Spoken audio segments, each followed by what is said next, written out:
Alright, this section talks about curves in polar coordinates. For my trick class, this will be section 8.4, but depending on which class you're taking, I want to leave some space and jump to sketching. All what we're doing here is we're sketching the graph of every possible combination you can ever think of. The majority of what's to come. So, if I start off with r equal 3.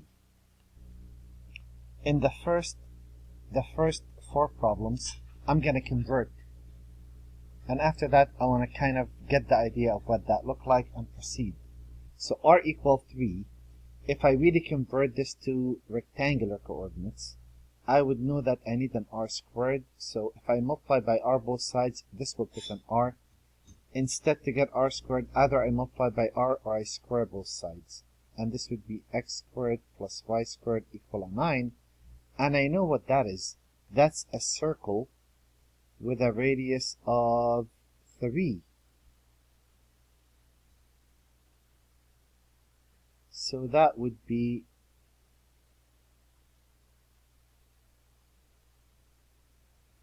that circle right there. You move 1, 2, 3, and you sketch the graph. So r equal a number is a circle. So normally you have r equal f of theta. The traditional, we get r equal f. There's an r and a theta, kind of like y equal f of x. The exceptions would be when you have a y no x and an x no y, and I started with those. If I have an r and there's no theta, that means theta takes on all the values. So theta equals 0, I am at 3. Theta equal pi over 4, I am at 3. Theta equal pi over 2, I am at 3. And that's how the circle gets developed. What if the angle is not there? What if r is not there? That means r takes on all the values. That's really what that means. That means r could be any value that you want, but my angle is fixed. So let me see if I can kind of guess what that looked like. The angle, pi over 6 is right there. R could be 1, r could be 2, r could be 3, r could be negative 1, negative 2, negative 3. And do you see that we end up tracing this line? Where the angle is pi over 6. And if you want to convert, you can to really make sure. We know that to connect x and y with an angle, we use the tangent. Tangent of theta equal y over x. And we know that tan of 60 degrees, again, if you're ever in doubt, it only takes that long. That is 1 over radical 3. And if you cross multiply, you get y equal 1 over radical 3x. So, in rectangular coordinates, you rise 1 and you run 1. You rise 1 and you run 1.8 and there it is. If I run across a line, or if I come across r equal to the cosine of theta, I know how this goes. I'm going to multiply both sides by r, because it has to be r cosine of theta. X squared plus y squared equal 2x.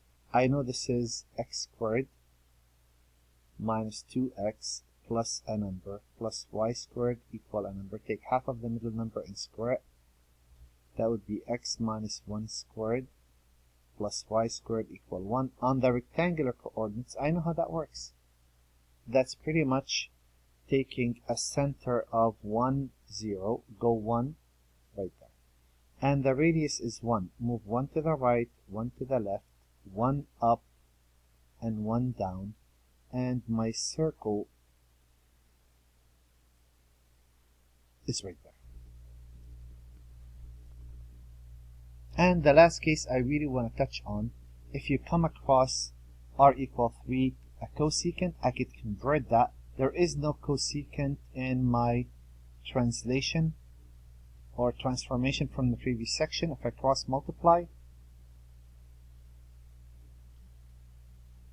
I know what y equals 3 look like. I go up 1, 2, 3 on the y-axis, and I throw a horizontal line. And that's really what that graph looked like. Now, since I've saw this, I notice, so I'm trying here to kind of connect this so I don't have to do the work. We're not going to convert. I notice that this is the x-axis and this is the cosine. Okay, that makes sense. So r equal a number is a circle centered at the origin with a radius of whatever that number is. But if you take r equal a number times cosine, cosine is the x-axis, and since that's positive, I see that the graph is wrapped around the positive x-axis, except you run with a diameter of 2. So if I really want to avoid doing all of this work, which I am going to avoid, so now that I know this, I'm kind of making a chart. If I see r equal a number, r equal a, I would figure out that this is the graph of a circle centered at the origin with a radius of a. And from what I saw down there, if I look at r equal a, the cosine of theta, one of two things could happen. It seems. If a is positive, then I'm gonna expect to see a circle on the positive x-axis with a diameter of a from what I saw. And if a is negative, my guess, and you know my guess is right, it's a circle. Since cosine is the x and a is negative, it's going to be wrapped around the negative x-axis with a diameter of 1. If I see a graph of r equal a, the sine of theta, it turns out, and that's no big surprise, I already developed that cosine, so you know what the sine look like. Cosine deals with the x, sine deals with the y. So I'm going to get a circle wrapped around the positive y-axis if a is positive with a diameter of a. And I'm going to get a circle wrapped around the negative y-axis with a diameter of a if a is negative. Now, if I gave it a vertical shift, if I had r equal a plus b, the cosine of theta, it turns out this is a bit trickier, just a bit though, not a whole bunch. It turns out this could be one of 4 graphs.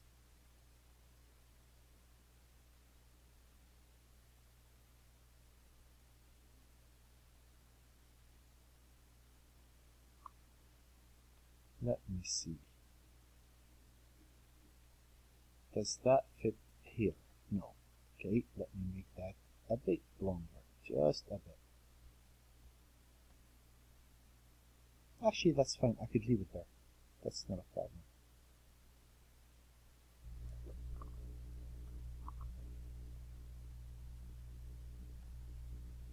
Perfect. Very good. It turns out the book talks about cases. We're not going to worry about all 6 or 8 cases. We're going to worry about this piece. If b is positive, then the graph is wrapped around the positive x-axis, and it looks like this, or it looks like this.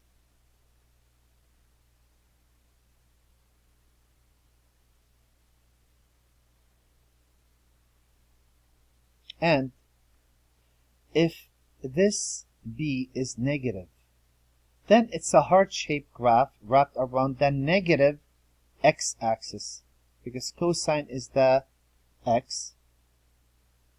It could be like that, or you can't tell. It could be one of those with a loop, and I'll tell you, we're going to do every single graph that you see. Here, if I make that a sine, the same deal. It turns out if v is positive, if this is positive, this is the y, it's a heart shape wrapped around the positive y-axis. It'll be that top or that bottom. You can't tell just by looking at it. You could, but we're not going to develop that. And if you have b being negative, then it's going to be a heart shape wrapped around the negative y-axis, or one of those. So the shape is not exactly like that, but close enough. Now, if I see, and those I'm going to show you how we're going to get them all. If I see r equal a the sine of n theta, or a the cosine of n theta, either or, it doesn't matter. If I see a cosine or a sine, then I know that this is an n-leaved graph if n is odd. So if this right here is odd, I'll get that many leaves or petals. And I'll get twice as many leaves or petals if n is even. And I'm going to work this out again from scratch. You'll see what we're talking about. And we have r squared. We'll deal with that when we get there. So now that I know this, r equal 3, if I see that r equal a is a circle centered around the origin, I could figure out what this graph looked like without doing any work. Same here, same here. Now those graphs are the basic. What if I'm looking at something that's not basic, something like this? Well, I know how this works. I know this is the graph that is heart-shaped wrapped around the positive y-axis, a positive x-axis. It could have a heart, it could look like a heart, it could have that loop, or it couldn't. Well, no need to worry. Everything you need, you're gonna base off one period of this, the majority of the problems. One period will do. So what I'll do, I'll sketch a graph. I'm gonna go up to r equal 3, 1, 2, 3, and make sure you label that clearly. Move 2 units above it, and 2 units below it.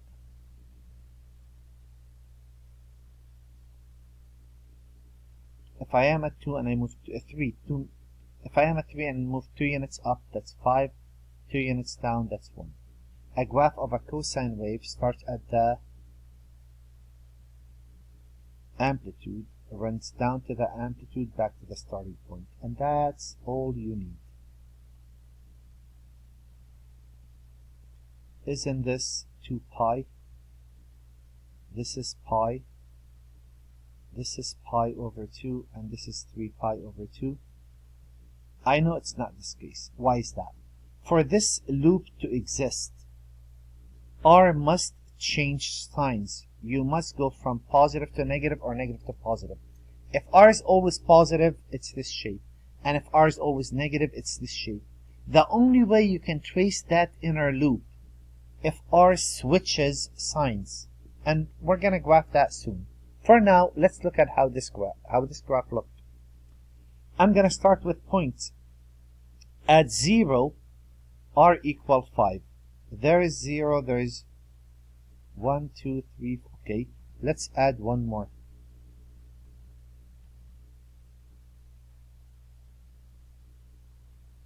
Most of those I made a match. There we go. 5. So r equal 5. I would move 1, 2, 3, 4, 5. If r equal 5, I'm going to be on that circle. If r is bigger than 5, I go outside. If r is smaller than 5, I go inside. r equal, I'm on it. So let's see how this works.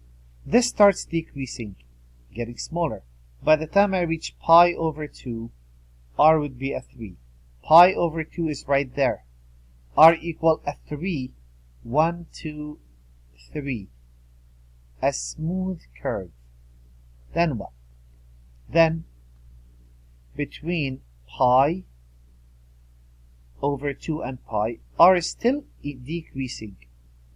By the time I reach pi, r equal a 1. There is pi and there is 1. It decreases all the way to that point. So again, not exactly like this. But I know the bottom half look identical like the top because I know what the graph looked like. And if you didn't get that, not a problem. We could still do this. Between pi and 3 pi over 2, between pi and 3 pi over 2, starting at 1, r increases. By the time I reach 3 pi over 2, r equal 3. There's 3 pi over 2 and there's 1, 2, 3. Smooth curve. And r will keep on increasing. By the time I reach 2 pi, r will equal 5 again. There's 2 pi and there's 5. This will increase, and there it is. You don't need directions, not in math. In physics you do. We could figure out the directions easily. That's not needed for our class, and you don't need to label that for us. So there it is.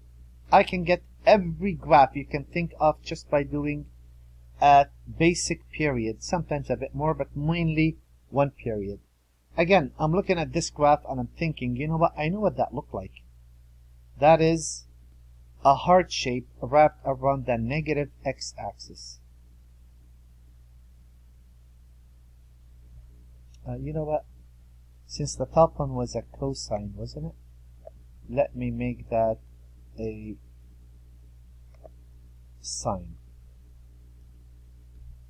Okay, so again, I'm glancing at this and I'm thinking, okay, you know what, I'll start this on the next video.